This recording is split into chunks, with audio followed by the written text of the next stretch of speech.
My name is Kate McElligott, and I'm a student in Annette Levinson's social entrepreneurship class. I am excited to share more with you about Peter Bladin, my mentor and good friend, who served as the Executive Vice President of Programs and Regions at Grameen Foundation. In that role, Peter oversaw all microfinance and technology programs as well as the Foundation's global strategies. Peter started the Grameen Technology Center 10 years ago, and it was just an idea on 2 pages of paper, and it's grown to be a multi-million-dollar endeavor that is changing the face of technology and the poor. What became apparent in my interview with Peter was that he was a clear fit with many of the characteristics of the social entrepreneurs we've studied in class. I thought it would be interesting to start with a quick highlight reel from the interview. We were hell-bent on make it work, and we knew that we were going to do whatever it takes to make it work. It wasn't going to fail because we weren't putting an effort into it. Eunice says that, everybody is an entrepreneur at heart, and it's just a matter of whether they sort of get a chance to recognize that. If there was anything I did was trying to get a few good people in there and then let them loose and let them run with their ideas. I love those descriptions you sent me about social entrepreneurs in those before, but a lot of that I was chuckling when I read it because a lot of that was stuff we were trying to do in the early days of the tech center. So it was interesting just to see those definitions.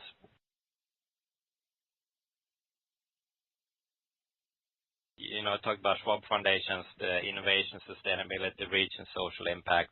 Those were a lot of the criteria we laid out from the very beginning, and it's fun to see that other people have similar criteria on it. It's interesting, and that's sort of what we want to talk about. And I'd like to just sort of start back at what compelled you, early in your career to decide to work in the startup world, first of all, before you even got into the sort of the social space.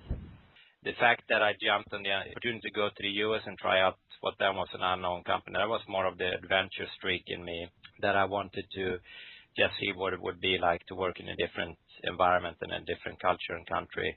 And particularly because I've been backpacking around the world and wanted to get out and see what was outside of the border of my home country. And then when I ended up at Microsoft, that was just a great entrepreneurial experience.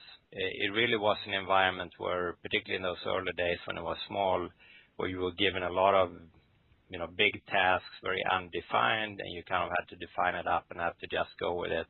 Sort of look at that and say that environment sort of awoke the dormant entrepreneur within me. And, it's a little bit what Eunice says, that, everybody is an entrepreneur at heart, and it's just a matter of whether they sort of get a chance to recognize that. Because there was also an environment a lot about thinking big. It was sort of, unless it was going to have a global scale, it wasn't really interesting. And the social aspect of social entrepreneur probably came in from my childhood or where I grew up, and my mother was a social worker, and I sort of saw that side of it, and I like to combine the two of those, the do-good social side with sort of the entrepreneurial business-minded side that I learned at Microsoft mainly. Was there anything that almost stopped you from taking that chance? It was the only time my parents were kind of actively questioning whether I should be doing that. Because I had a job at the Federal Reserve, which is what I studied with economics. I just looked at it and said, well, if I don't do this now, I'm going to regret the wonder in the rest of my life what would have happened. I figured that the Federal Reserve would still be there when I got back. So then at what point did you think, I'm ready to combine the social and the entrepreneurial? I spent about 10 years at Microsoft and finally reached the point where I was burnt out by it. It's gotten a little bit too big as a company. I think it grew from 1,800 to when I joined to 28,000 people, so it was a little too bureaucratic. So I quit, and I spent several years staying at home with the kids, but then getting involved in local nonprofits in something called Social Venture Partners. And even there I was focusing on poverty issues. And so I gradually grew into this and saying, I can probably combine these two things. So that was exciting for me because I saw a combination of, hey, I can take the tech know-how that I have and apply that to in a poverty situation.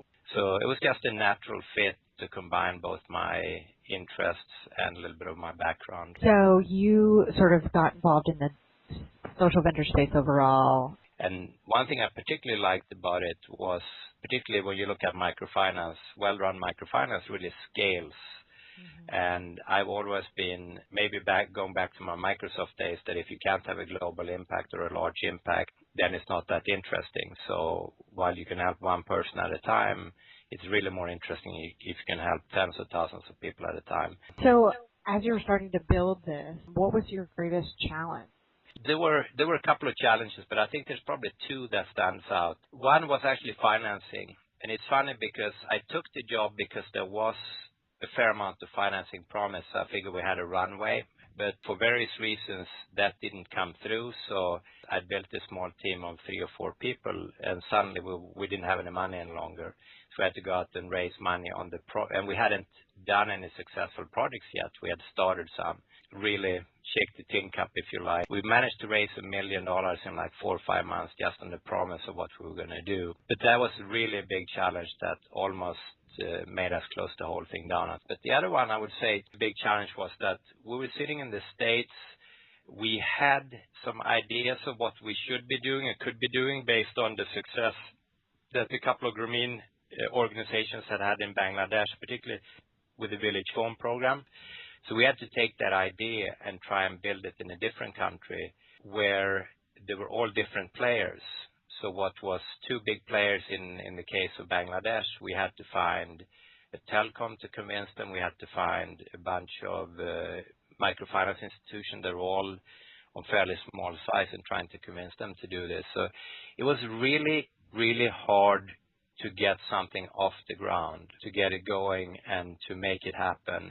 So we spent a lot of time on airplanes and we spent a lot of time on the ground, both because you're dealing with a development world environment and also because you're trying to, in this case, take mobile phones out to villages where they haven't had them before. So you have to find the right local partners to leverage. We were hell-bent on make it work, and we knew that we were going to do whatever it takes to make it work. It wasn't going to fail because we weren't putting an effort into it. So leads into my next question, that what is your greatest success? I wouldn't call it mine because I think it's more of a teamwork, but I think that first one was probably the biggest success simply because that laid the foundation for everything else we did.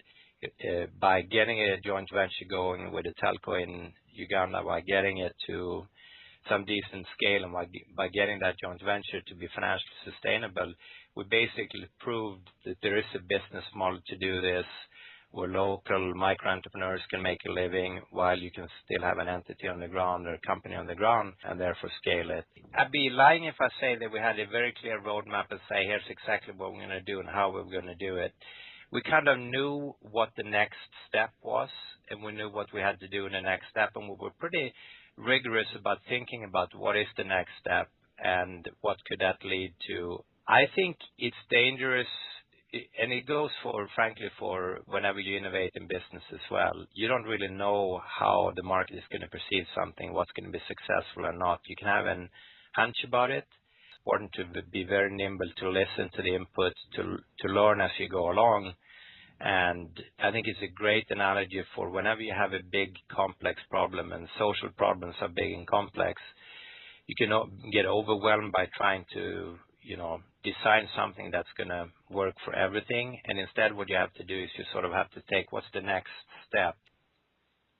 Did you have any idea it would become what it's become today?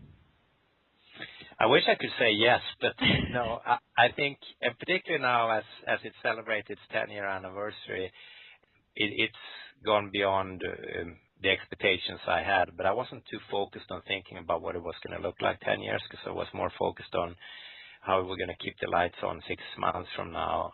So I think this is a pretty good point to ask what advice you'd give to an aspiring social entrepreneur. That's a great question. I think, the first one is just do it. I think there's a lot of people that talk about it or think about it, and I would say just give it a shot. Team up with people that have like-minded ideas in this space could actually be a good thing. There's more cooperation in this space than what there is maybe in the for-profit space. But then the last thing I would say, particularly with social entrepreneurs, because this is one thing that I feel a ton of social entrepreneurs misses, and that is they have the social mission side down, but they miss the financial sustainability of the business side of it. We've always asked ourselves the tough questions from the beginning. I think that's really good advice. Do you consider yourself a social entrepreneur? I don't go around and say that I'm a social entrepreneur, but doing interviews like this and reading these descriptions that you talk about what a social entrepreneur is, I think I would probably say that, I kind of stumbled into this space, and I've probably been part of doing my little part in this space. So I would probably say that, yeah, that's probably a pretty apt description of what I've been doing for the last 10 years or so.